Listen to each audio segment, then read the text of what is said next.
যারা হোস্টেলে থাকেন, তো এখানে আমরা বিশেষ করে স্কিন ডিজিজের পেশেন্টগুলো বেশি পাচ্ছি। পাশাপাশি অনেক সময় দেখা যাচ্ছে মানে নিউট্রিশনাল যে ডিজিজগুলো, মানে অনেক সময় দেখা যাচ্ছে পুষ্টি ইমব্যালেন্স হচ্ছে, এই ডিজিজগুলো আমরা বেশি পাচ্ছি। আলহামদুলিল্লাহ আমরা প্রচুর পেশেন্ট আপনারা দেখবেন, দেখছি আমরা সকাল থেকে দেখছি আর কি। তো এই আর কি। আচ্ছা, সারা কেমন পাচ্ছেন আসলে? সারা তো প্রায় এখন পর্যন্ত প্রায় 400 পেশেন্ট দেখা হয়ে গেছে আর কি আমাদের। তো আমরা এদিকে মেডিসিন দেখছি, ওই পাশে ডেন্টিস্ট আছেন আমাদের, আমরা দেখছেন আর কি। ব্যাপক সারা পাচ্ছেন। মেডিকেল ক্যাম্প চালু হচ্ছে এখন।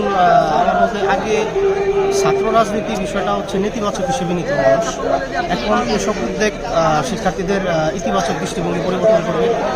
আর আগে টেন্ডারবাজি, তারপর হচ্ছে চাঁদাবাজি এরকম হওয়ার কারণে ছাত্র সংগঠনের প্রতি ছাত্রদের একরকম বিদ্বেষ তৈরি হয়েছিল। এখন আস্তে আস্তে ওটা পরিবর্তন হবে ইনশাল্লাহ, মনে করি। এরকম উদ্যোগ আরও সামনে দিকে গ্রহণ করুক, এটা আমরা চাই।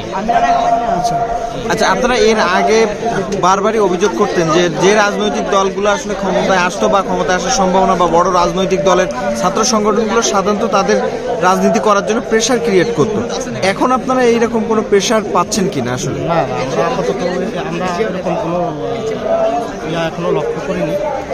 এখন দেখা যাক ভবিষ্যতে। সেক্ষেত্রে যদি কোনো ছাত্র সংগঠনে এরকম প্রেশারিয়েট জায়গায় তৈরি হতে যায়, তখন সেক্ষেত্রে ছাত্র হিসেবে আপনাদের কোনো ভূমিকা থাকবে কিনা আসলে? ইনশাআল্লাহ থাকবে। ঠিক আছে। এটা এক ধরনের পরিবর্তন, এক ধরনের ভালো পরিবর্তন।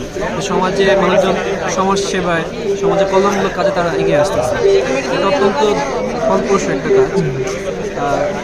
এমনিতে ছাত্ররা এভাবে যদি দেশে যদি প্রতিটা পদক্ষেপ যদি নেয়, যদি উদ্যোগমূলক কাজ নেয়, জনকল্যাণমূলক কাজ করে, দেশে এভাবে উন্নতি ঘটবে, দেশে পরিবর্তন ঘটবে, রাষ্ট্রীয় পরিবর্তন আসবে।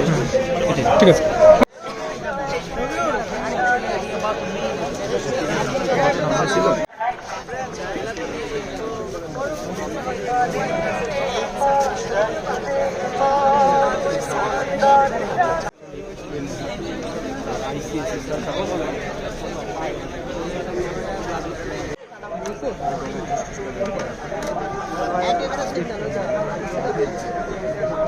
এই যে এখানে লেখা আছে তো।